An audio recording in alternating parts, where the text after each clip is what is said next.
Godzilla x Kong Supernova is almost done with principal photography, and costume designer Anne Foley just confirmed that filming in Australia has wrapped. The crew is now heading to Utah, which might be the final stop before cameras officially shut down. Production kicked off back in April with Grant Sputor directing and a script from Dave Callahan. Story details are still under tight wraps, but we do know Supernova will introduce a fresh lineup of human characters, alongside Dan Stevens returning as the Titan vet Trapper, teaming up with Godzilla and Kong to take on a massive world-ending threat. The title itself, revealed back in May, might be our first big clue, since in cosmic terms, a supernova is a colossal explosive event. After stealing scenes in the New Empire, Stevens is back in action as Trapper, and for now, he's the only confirmed returning human character. The rest of the cast is stacked with new faces: Caitlin Dever, Jack O'Connell, Delroy Lindo, Matthew Modine, and Sam Neill. We don't know much about their roles yet, though rumors say Lindo is playing a high-ranking Monarch official, while Modine will suit up as a general.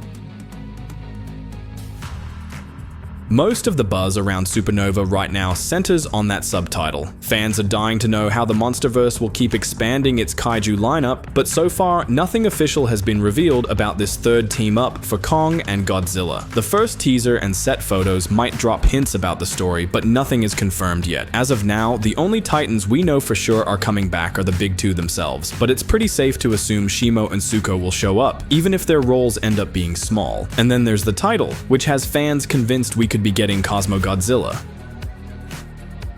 Back in 2014, the first Godzilla movie warned humanity about the existence of kaiju, but over the years we've learned these creatures have been around for centuries, sometimes even millennia, and that there are way more of them than we thought. By the time of the New Empire, at least 245 Titans had been identified, even though only a handful actually appeared on screen. Supernova could finally give some of these lesser-known Titans a proper spotlight. Many likely have fascinating backstories inspired by the mythological creatures they're named after. The original Titans we've seen so far have been some of the most exciting additions to Godzilla's world, especially newer ones from the so-called legendary Titans lore, like Shimo and Scar King. Every time Legendary has introduced an original kaiju, fans have eaten it up, and Supernova has a perfect chance to dive deeper into that side of the lore. Legendary clearly knows the appeal of brand new Titans that exist only in the Monsterverse. It's obvious from the graphic novels, which keep adding creatures we've never seen before.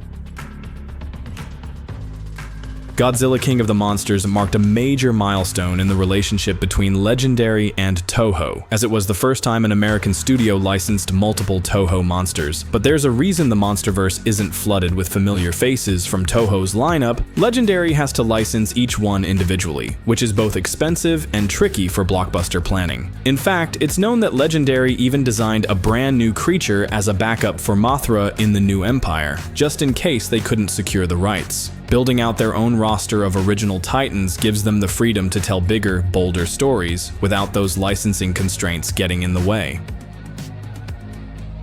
Personally, I don't think we're getting the actual SpaceGodzilla in Supernova. More likely, it'll be a brand new kaiju inspired by him, something that feels familiar, but has been reimagined with a new name, fresh design, and maybe even a different origin story. Still, its abilities and backstory could be heavily based on the classic version. SpaceGodzilla is one of Godzilla's most iconic enemies, first introduced in the 90s during the franchise's big extraterrestrial era. His origin varies depending on the version. Some say Mothra carried Godzilla's cells into space, while others claim they got there through Biollante. Once in the void, those cells were bombarded by cosmic radiation and merged with crystalline life forms, giving birth to a terrifying monster. Visually, SpaceGodzilla looks like Godzilla, but with massive crystal spikes jutting from his shoulders and back, and a sharp crystal horn crowning his head. His powers are just as wild. He can fly, manipulate crystals, generate force fields, fire a devastating cosmic beam, and even use telekinesis. Unlike most kaiju, he doesn't just rely on brute force, he's strategic, making him an especially dangerous opponent. In the 90s, he became the poster child for Godzilla's outer space era. And if Supernova is pulling from that influence, we could be in for a seriously cosmic showdown. In the classic Toho version, even Godzilla couldn't take down SpaceGodzilla alone. It took backup from the JSDF's Mecha Mogera to even scratch him. Mogera's shoulder-mounted crystal blasts were the only thing that could weaken him enough for Godzilla to finish the fight with his iconic red spiral heat ray. That's why the idea of SpaceGodzilla showing up now is so thrilling. After how quickly Godzilla and Kong handled Scar King, once they freed Shimo from his control, they're going to need way more firepower for an enemy like this. And if SpaceGodzilla really is the threat Supernova is hinting at, the Alpha Titans might have to rally more than just Mothra and Shimo. We could be staring down the start of a full-on Titan War 2.0, with Godzilla and Kong leading an entire kaiju army to protect Earth. As for the title, Supernova feels epic, mysterious, and massive. It's not a name tied to any existing Titan, and neither Godzilla nor Kong has powers connected to it. But in the real world, a supernova is a cataclysmic cosmic event, the explosive death of a star. When a star burns through its nuclear fuel, it collapses under its own gravity, ejects a massive amount of matter, and sometimes even forms a black hole. It's pure destruction, followed by the birth of something dense, powerful, and unstoppable. That imagery fits perfectly with the Monsterverse's escalating scale, and for many fans, it points straight to SpaceGodzilla. He's cosmic, tied to star energy and black holes, and his name has been circulating in fan theories for years.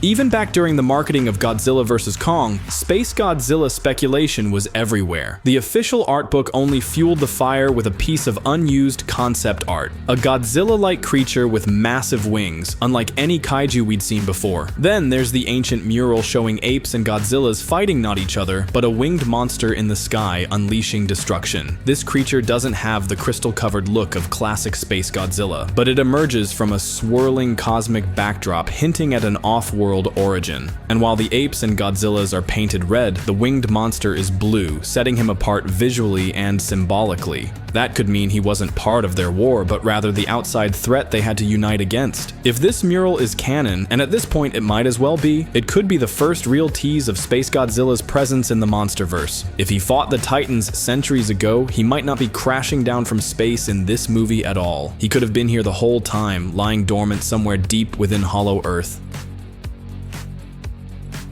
Everything so far suggests Supernova is going to be a straight-up sequel to The New Empire. There might be a small time jump, but it'll likely pick up right where we left off. And that makes perfect sense. The last movie ended with a ton of loose threads. Kong is now the official king of Hollow Earth. He's not just a wandering warrior anymore. He's got an army of giant apes at his back, including Shimo and Zuko. That bond with Zuko could even be the setup for the long-rumored Son of Kong spin-off. Meanwhile, on the surface, Godzilla has settled into his role as the silent guardian of humanity. His arc feels complete. He went from feared destroyer to reluctant protector to Earth's living sentinel. One rules below, the other rules above. So the next villain? It can't just be another bruiser titan. This has to be a planetary level threat. Something strong enough to take on Godzilla, Kong, Shimo, and an entire army of giant apes. And maybe Legendary's take on SpaceGodzilla won't be one kaiju at all. What if it's more of a collective kaiju? Something that manifests as multiple creatures, making it impossible for just one Titan to hold it off, even if it's an ancient cosmic evil. While other cinematic universes, like the DCEU or Sony's Spider-Man universe, have stumbled in recent years, the Monsterverse is still going strong, both on the big screen and in streaming. Alongside Supernova, Apple's hit series Monarch is getting a second season, which wrapped filming back in February and is now deep in post-production. Plot details are still locked away, but the big news is that Prey breakout star Amber Midthunder has joined the cast. She'll be playing Isabel, a sharp and powerful businesswoman, and she's set to appear throughout the season in a recurring role.